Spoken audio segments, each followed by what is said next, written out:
Yes, our position is very clear. No change in our position. We noted several suggestions on mediation, on aid. What's important to the European Union is, of course, our solidarity and unity with Cyprus. We need to find a solution to this. We need to stop provocations, stop unilateral actions, and start a dialogue. Starting a dialogue is the most important way is the best way of finding a solution. That's the EU position. There are lots of initiatives, lots of suggestions, lots of comments. But the most important thing is that we need these unilateral actions to stop with this provocation and start an honest dialogue. Peter, y a-t-il d'autres? Thank you very much, Peter. Are there any other questions on Turkey? Follow-up, Alain. Oui, merci. Peter. Yes, thank you, Peter. Thank you for your reply. Yes, it's all very well, it's great, okay, yes, we need a dialogue.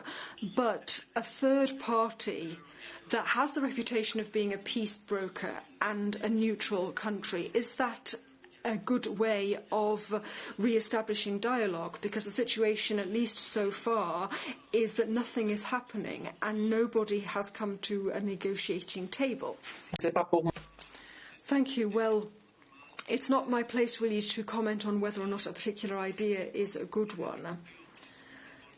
Those players who are involved are in the front line here, whether or not they accept the condition of a dialogue, whether or not they are willing to get involved in a dialogue. All of those involved in the problem in the Mediterranean, if they all agree with the mediation of somebody, well, that's all well and good, dialogue can start. But the precondition is stop the unilateral actions, stop these provocations, these irritations, and start dialogue. As far as the arrangements of the dialogue are concerned, it's the main players who would decide, and if they will decide whether or not they're comfortable to start the dialogue. I suspect your question is on the same issue, so go ahead. Yes, and it's a general follow-up. Do we have any indication that we are moving towards a dialogue or not? Do we have, let's say, some kind of evidence that we are getting closer to dialogue as the clock is ticking for the 24th of September? Thanks. Thank you. That would be a good question for the main actors of this, if they see enough developments towards the direction of starting the dialogue.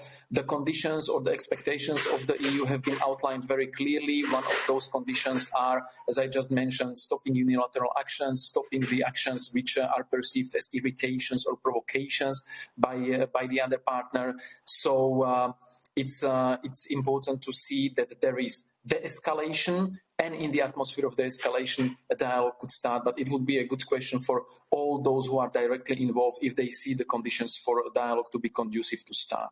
We would wish to see this case, and the urgency was very clearly stated by the EU member states, and we want to see this happening. As you know, issue of Eastern Mediterranean will be discussed at the forthcoming meeting, both by the foreign ministers on 21st of September and the heads of states and governments at the European Council a few days afterwards. So there will be enough opportunities to discuss and assess whether the conditions are right and whether the de-escalation has in fact started. Thank you, Peter.